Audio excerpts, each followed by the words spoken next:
Armando Broja është një nga dëshirat e Lazios në këtë mercato vere. Këto janë në raportimet e fundit nga Italia, që tregojnë se 2 herë kampionët e Serie A po punojnë për këtë transferim. Broja nuk luajti në miqësoren e fundit ndaj Ajaxit, ndërsa trajneri Burnleyt konfirmoi dëmtimin e tij. Për Lazion do të ishte një transferim në formë huazimi, por pa detyrim blerje. 24 vjeçari më parë është treguar në listën e dëshirave të drejtorit sportiv të Lazios. Mariano Fabiani, pasues i Iglitares të Lazio, nuk arrente ta konkretizonte si pistë për shkak të detajeve financiare.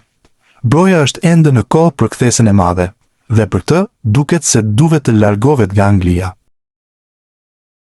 E ardhmja e Marash Kumbullës te Roma vijon të jetë e paqartë. Mbrojtësi shqiptar nuk mban pjesë në planet e trajnerit Gianpiero Gasperini për sezonin e ri, dhe klubi italian po shqyrton mundësinë e largimit të tij gjatë merkatës së verës. Sipas mediave italiane, Roma po punon për të riorganizuar repartin e mbrojtjes dhe Kumbulla është një nga lojtarët që mund të largohet. Për 25 vjeçarin ka interes nga La Liga. Rayo Vallecano është një nga klubet që po ndjek situatën e tij dhe mund të bëjë një lëvizje për ta afruar. Në rast transferimi, kjo do të ishte eksperienca e tretë e Kumbullës në Spanjë, pas huazimeve te Espanyoli dhe Mallorca. Ndërkohë Roma po kërkon përforcime në mbrojtje, me drejtuesit që po vlerësojnë disa alternativa për sezonin e ri. Për Kumbullën, prioritet mbetet gjetja e një skuadre ku mund të ketë më shumë hapësira dhe vazhdimsi, edhe pse dëshira e tij ka qenë e vazhdueshme për të qëndruar në kampionatin italian, me Romën. Kedi Bare është drejt transferimit të Cadiz në La Liga 2. Me këtë rast po merret pikërisht ish presidenti i klubit, Manuel Vizcaino, i cili po negocion me përfaqësuesit e Barës. Mesfushori harruar nga kombëtarja ka mbetur si okazion në merkaton e verës. Bare është i lirë, ndërsa shkak për ndërprerjen e kontratës u bë rënja nga kategoria e Real Zaragozës dhe dëmtimet. 28 vjeçari i lindur në Fier duke se do të mbetet në Spanjë, aty ku ndodhet që prej dhjetorit të vitit 2013, kur Atletico Madrid e mori në akademi. Armando Broja nuk ishte i përjashtuar dje nga skuadra, ndërsa Burnley luajti miqësoren me Ajaxin. Kjo ishte pikpyetja e madhe, pasi sulmuesi i kombëtares nuk u pa në listë dhe më parë nuk ishte raportuar për dëmtim. Në fakt, rezulton të jetë sërish dëmtimi që e mban jashtë fushës së blertë. Trajneri i ri i Burnleyt ka sqaruar situatën pas humbjes 2-1 në Holand, ndërsa duket e pabesueshme se sa po penalizohet Broja nga dëmtimet. Niki Hajen shtoi se Broja do të qëndrojë jashtë për disa javë. Broja ka një dëmtim të lehtë, ndaj do të mungojë për disa javë, u shpreh shkurtimisht tekniku belg. Emri 24 vjeçarit ndërkohë qarkullon në Serie A. Kujtojmë se te Burnley e lidh një kontratë e vlefshme deri në vitin 2030, dhe nëse largohet me shumë gjasa do të jetë si huazim.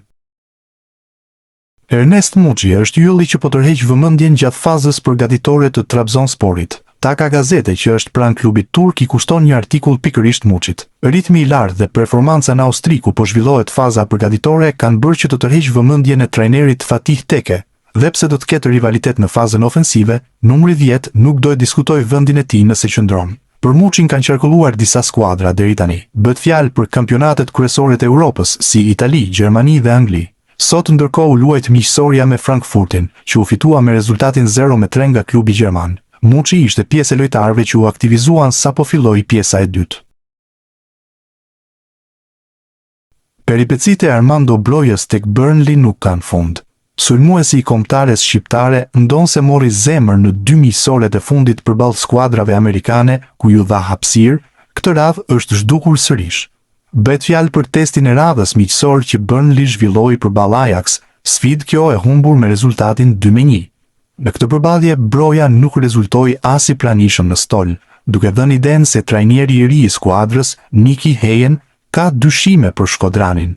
Sa i përket sferës së merkatos, për 24 vjeçarin ekzistojnë interesime në kampionatin italian, pra në Serie A, me Cagliarin, që ka mbajtur më shumë kontakte me përfaqësuesit e lojtarit, por pa patur diçka konkrete me spalve. Tin Civegja ka tundur rjetën në ndeshjen e parë me Karlsruher. Mesfushori shqiptar gjeti golin ndaj Interit në miqësore, ndërsa regjistroi minuta e 50. Civegja përfitoi nga një pastim në zonë dhe i dërgoi topin me lehtësi në rjet. Kështu u zhbllokua dhe rezultati 1-0, duke kaluar Karlsruheri në avantazh. Kujtojmë se Civegja ishte pjesë e moshave të Gjermanisë. 24 vjeçari kaloi më pas te Shqipëria, ndërsa asnjëherë nuk është ftuar nga ekipi i parë. Gjatë gjithë karrierës së tij, ka luajtur vetëm në Gjermani.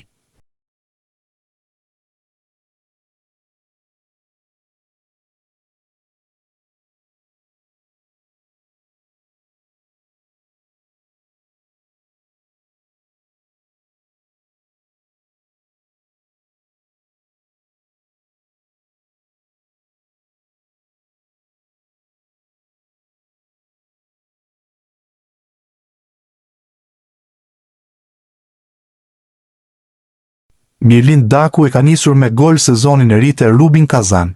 Sulmuesit e kombëtarës i mjaftuan 12 minuta për dërguar topin në rrjet, ndërsa përballë është Krasnodari. Daku mori një asist nga portieri dhe nuk mund të gabonte, ndërsa më parë kishte humbur një rast të mirë.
"25 korriku ishte një ditë historike për Armand Durmishin.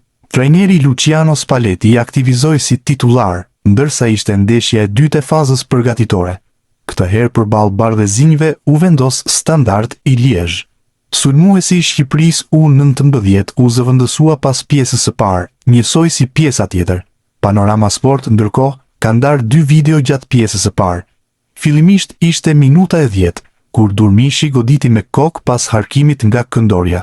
Sulmuesi 18 vjeçar nuk pati shënjestrën e duhur. Më pas pati një 2 luftim në mesfush, aty ku edhe fitoi faul. Kujtojmë se Durmishi ishte golashënuesi kryesor për Juventusin e moshave në Primavera. Christian Aslani është tronditur me Interin në fazën përgatitore. Mesfushori i kombëtares pësoi një dëmtim muskulor gjatë fazës përgatitore në Gjermani. Për të nuk pritet të udhtojë nesër me pjesën tjetër drejt Azis. Interi ka të rezervuara 3 miqësore luksi gjatë kësaj kohe, që do të ishin mundësi e mirë për Aslanin. Fillimisht më 1 gusht është takimi me Manchester Cityn, më pas përballë Milanit dhe Juventusit. Kjo fazë përgatitore do të ishte mjaft interesante për Aslanin me kampionet e Italisë, për të po vlerësohet mundësia e largimit. Kujtojmë se në edicionin e kaluar nuk qëndroi nën urdhrat e Kivu, fillimisht u huazua te Torino dhe më pas te Beşiktashi. Luis Hasa është futbollisti i ri i Frozinones. Është vetë klubi Lazial që ka njoftuar afrimin e mesfushorit të Shqipërisë përmes postimi në rrjetin social në Facebook. 22 vjeçari ka firmosur një kontratë 4 vjeçare me skuadrën e tij të re, ndërsa vetë Frosinone e ka siguruar me të drejta të plota kartonin e tij, duke ja marrë përfundimisht Napolit, ekip me të cilin fitoi një titull në sezonin 2024-25. Një këpërcim i rëndësishëm ky për një prej talenteve më premtues, si në kampionatin italian të Serie A, ashtu edhe për Shqipërinë, ku Hasa bëri debutimin pikërisht përballë Izraelit në miqësoren e humbur në qershor, në drejtimin e trajnerit Rolando Maran.